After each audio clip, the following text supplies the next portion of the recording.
Hello everyone, welcome to our social science class.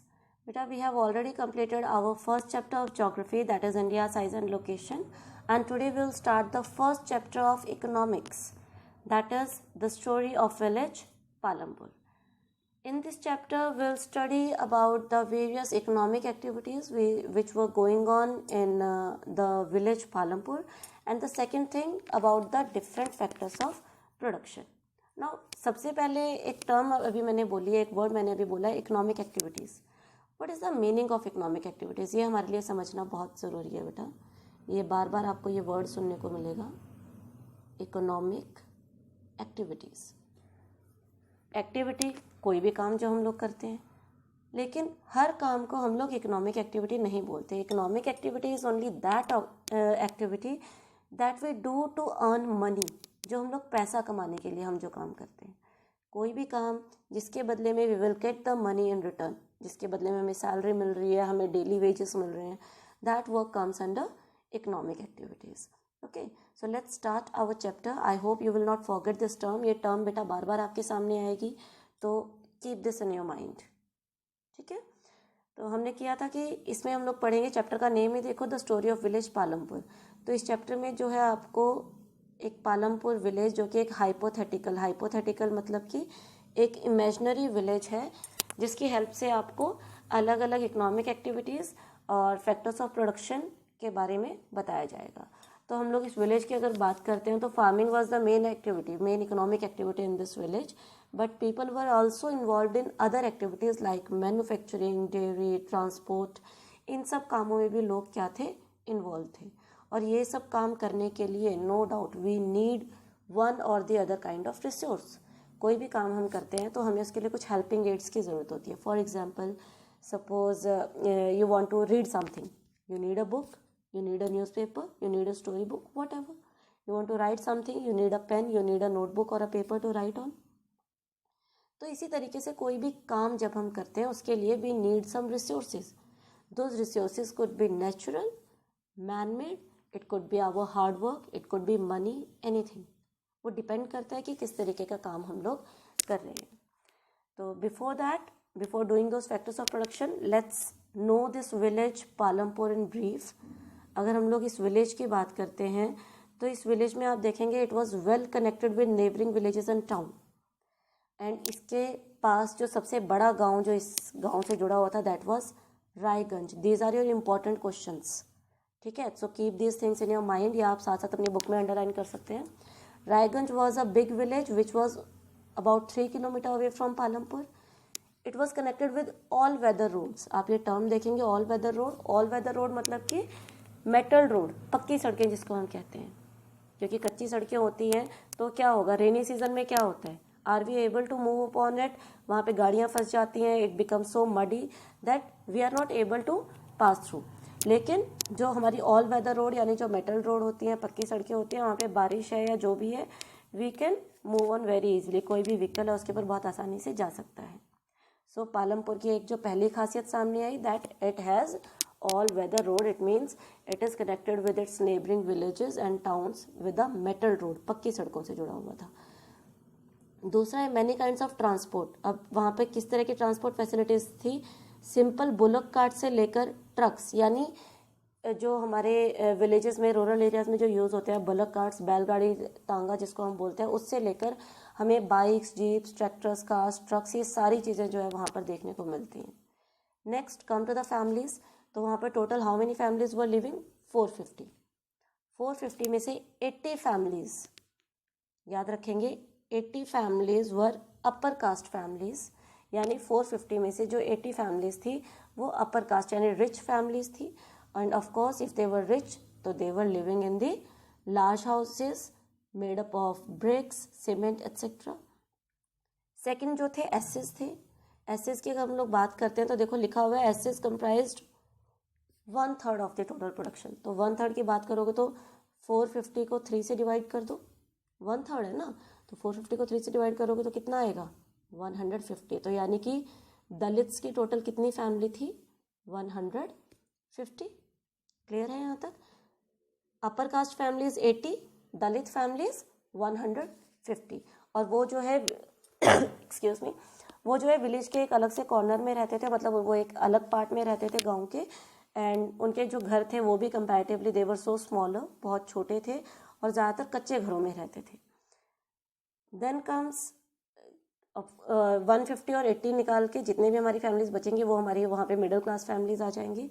फिर उसके बाद most of the houses have, आप देखेंगे इलेक्ट्रिक कनेक्शंस, यानी कि वहाँ पर इलेक्ट्रिकल फैसिलिटी बहुत अच्छे से अवेलेबल थी। People were enjoying the electricity at their home as well as in their farms, अपने खेतों में भी, क्योंकि यहाँ पर देखो लिखा हुआ है कि ट्यूबवेल्स इन द फार्म्स,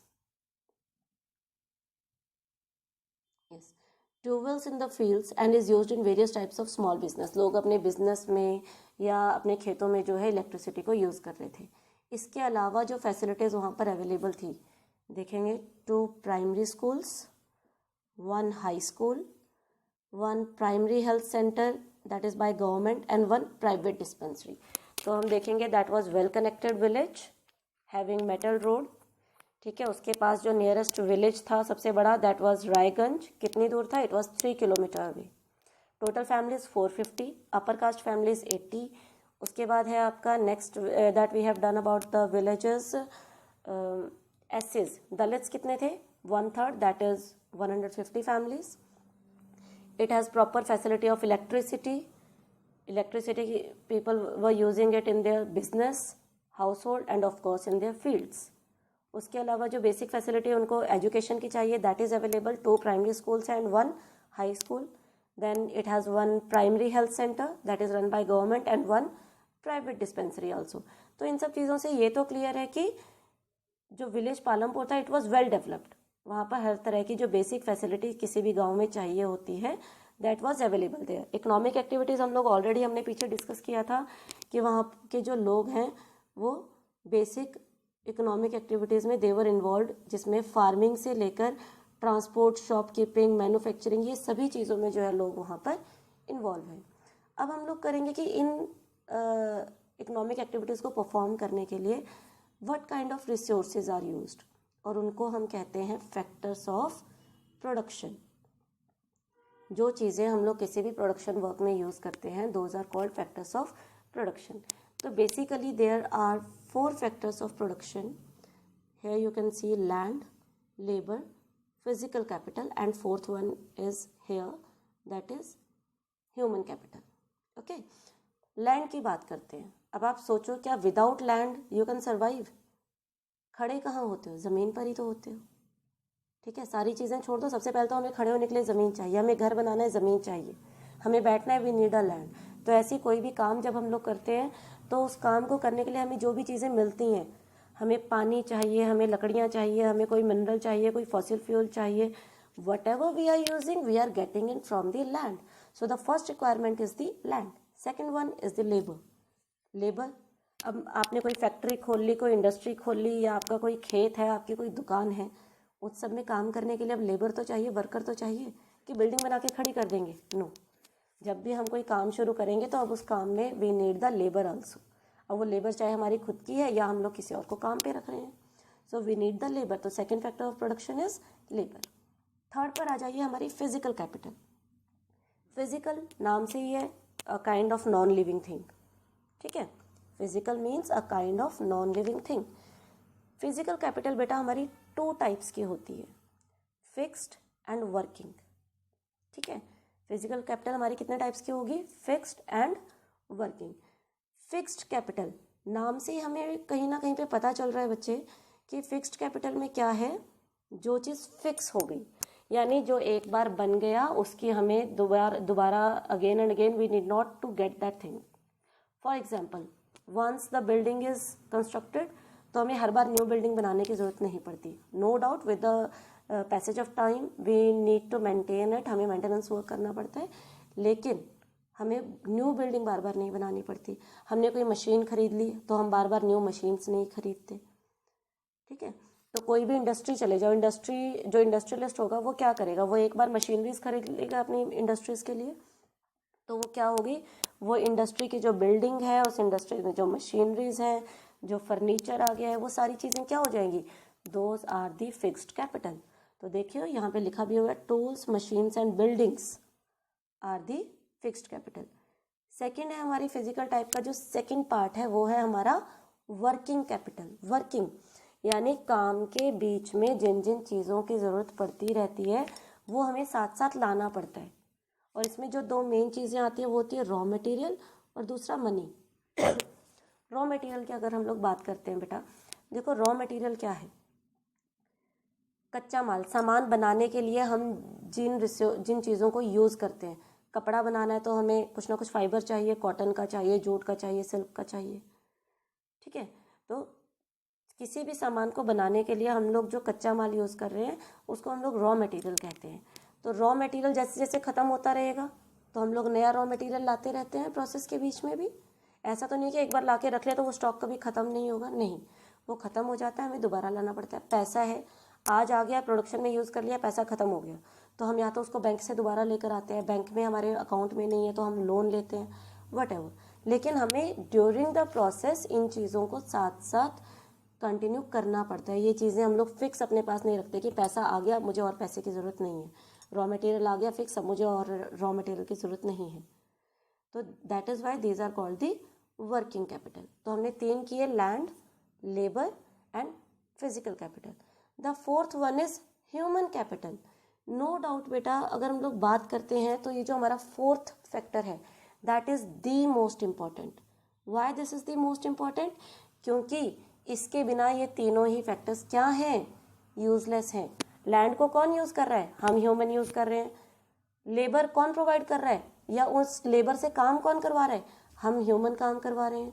ये फिजिकल कैपिटल यानी tools, machines, buildings, raw material, money, इसको कौन यूज कर रहा है? हम यूज कर रहे हैं। न्यू टेक्निक्स किसने बनाई? किसी भी वेस्ट मटेरियल को यूजेबल फॉर्म में चेंज करने की जो टेक्नोलॉजी है वो टेक्नोलॉजी किसने बनाई? वो हम ह्यूमन बींग्स ने बनाई है। तो that is why the fourth factor that is the human factor is again one of the most important factor of production. और इसी वजह से आपका ये इंपॉर्टेंट क्वेश्चन भी बनता है that why human capital is different from the other 3 factors of production. या आप इन चारों में से किसको सबसे ज़्यादा इंपॉर्टेंट फैक्टर मानोगे? तो no doubt human capital is the most important factor of production, क्योंकि यही वो फैक्टर है जो बाकी तीनों फैक्टर्स को यूजेबल बनाएगा। If human does not exist all this things are useless. कोई भी नहीं होगा जो लैंड को यूज़ करेगा, लेबर को यूज़ करेगा, फिजिकल मनी को कौन? मनी किसके लिए ज़रूरी है? एनिमल्स के लिए ज़रूरी नहीं है। It is important for we human beings only. Okay, so I hope the chapter is clear till here. Read the chapter till here. In the next video we'll do the next part. Till then, take care and bye.